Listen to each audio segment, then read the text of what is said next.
समाज पार्टी जिंदाबाद, Azad Samaj party, Azad Samaj party जिंदाबाद, आजाद समाज पार्टी, आजाद समाज पार्टी जिंदाबाद, आजाद समाज पार्टी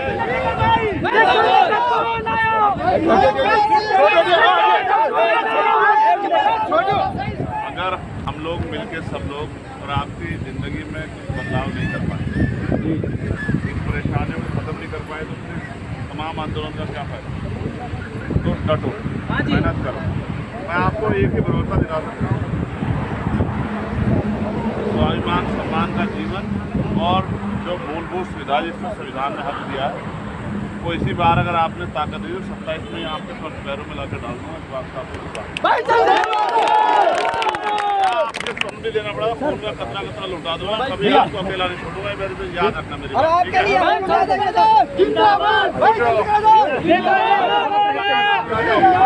भाई दरोगा जी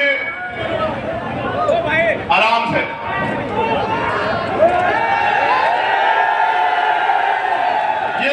ये गरीब लोग, इनका नेता गरीबों का मैं।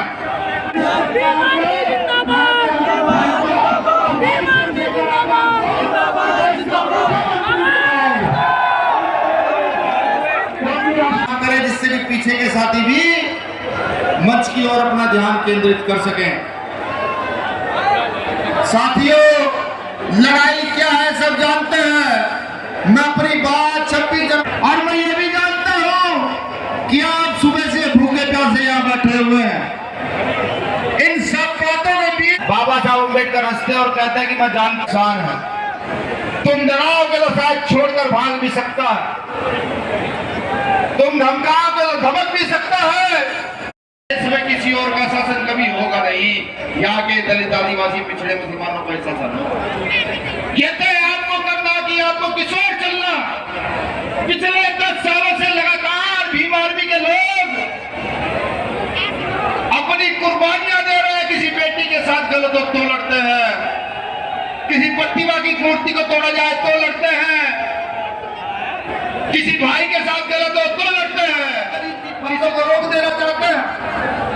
अगर चंद्रशेखर आजाद की जिंदाबाद चाहते हो तो हर गली गांव मोहल्ले में जाओ और जाकर बताओ भीम आर्मी क्या करती है। उनको जाकर बताओ इस देश को कैसे नेता की जरूरत है। ये जाकर 10 सालों में सपना पूरा हो जाए। मैं बधाई दूं यहाँ मंच पर खड़े तमाम साथियों को, नीचे खड़े तमाम साथियों को कि आज एक ऐतिहासिक दिन है जिसके विषय में खुलकर के भाई चंद्रशेखर आजाद बताने का काम करेंगे।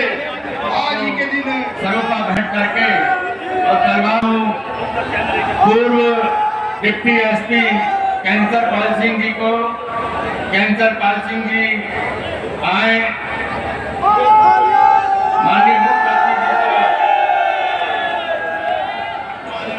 माननीय वाल्मीकि साहब की बात, फूले पेरियार साहू जी महाराज की बात, कोतवाल धन सिंह गुर्जर जी की बात पहुंचने का काम हो रहा है।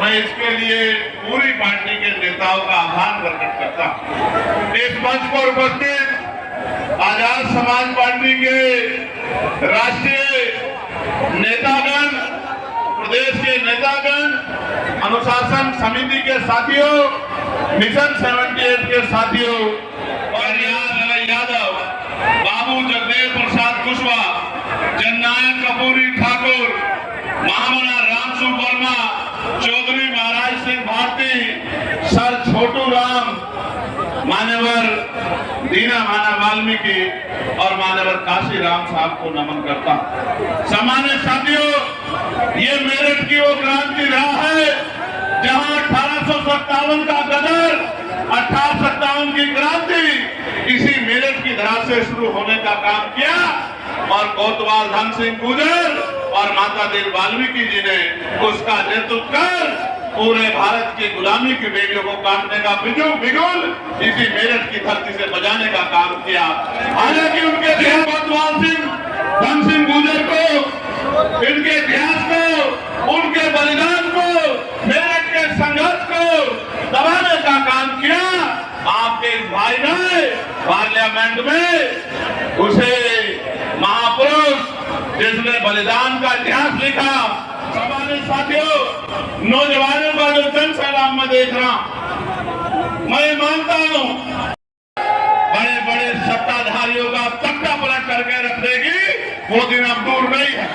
और आपने दोनों हाथ उठाकर नगीना का धन्यवाद कीजिए मेरे साथ, दोनों हाथ।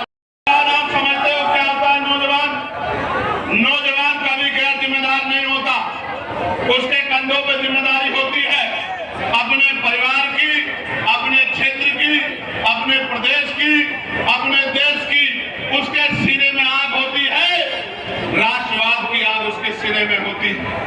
नौजवान याद करो आजादी की जंग, करतार सिंह सराफा साहब जिन्होंने सबसे पहले शहादत दी, वो 19 साल के थे। आज जिन नौजवान नेताओं का आप अपमान करने का काम करते हो विरोधियों, वो दिन दूर नहीं। इन्हीं नौजवानों में से कोई विधायक होगा, कोई सांसद होगा, कोई जिला पंचायत का सदस्य होगा, कोई जिला पंचायत का अध्यक्ष होगा, कोई चेयरमैन होगा, कोई प्रमुख होगा।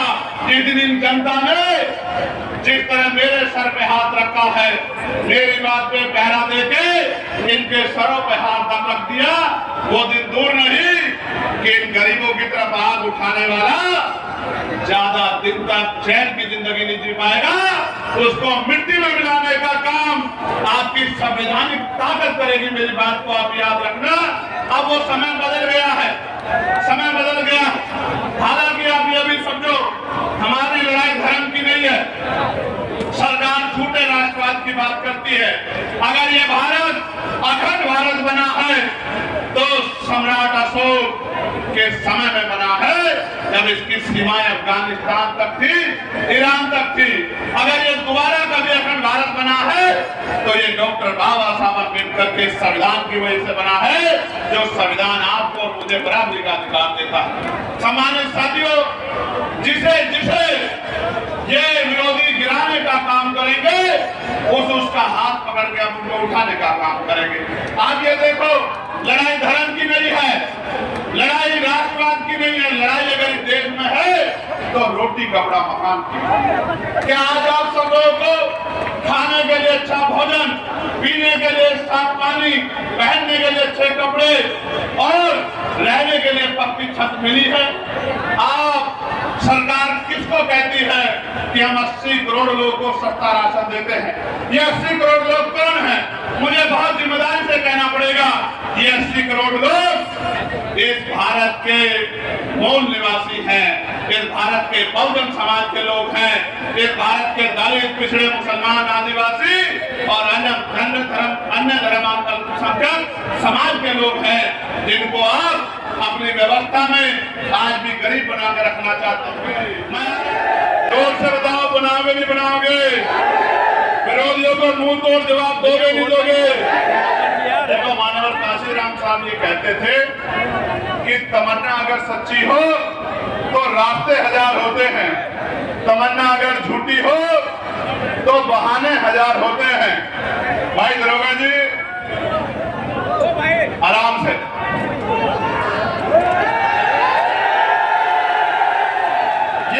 ये गरीब लोग, इनका नेता गरीबों का मैं, अमीरों के नेताओं को फर्क नहीं पड़ता, लेकिन मुझे इनकी आंखों से फर्क पड़ता। वो मेरा भाई है, मैं उसको कहूंगा कि वो वही रुक जाए। ये भी अपनी ड्यूटी कर रहे हैं, मगर तू ये जान ले, मेरे साथ फोटो खिंचवाने से तेरा जीवन नहीं बदलेगा। ये दिन कलम में ताकत होगी, रोजगार देके तेरा जीवन बदलने का काम हम लोग करेंगे। जब रोजगार मिलेगा, 4 पैसे जेब में होंगे, तो माँ को हवाई जहाज का सफर कराना, माँ को देश दुनिया दिखाने का काम करना, बहनों के सामने देश की सेवा में योगदान लेना चाहता है, बॉर्डर पे जाके दुश्मन को धूल मिट्टी चटाना चाहता। मैं इस बात को मानता, मैं तो चाहता हूं हर किसान का मेरे की भारतीय सेना में पर्याप्त हिस्सेदारी होनी चाहिए। देश की शिक्षा और चिकित्सा एक समान की जानी चाहिए। इन दोनों मांगों को मैं पार्लियामेंट में उठा चुका हूं कि राष्ट्रपति हो या किसान मजदूर की संतान, सबको शिक्षा एक समान, सरकारी स्कूल में सबको पढ़ाओ और बेहतर से बेहतर शिक्षा दिलाओ, जो गरीब का बेटा भी पढ़ लिख के आगे बढ़ सके और शिक्षा रूपी हथियार का फायदा लेके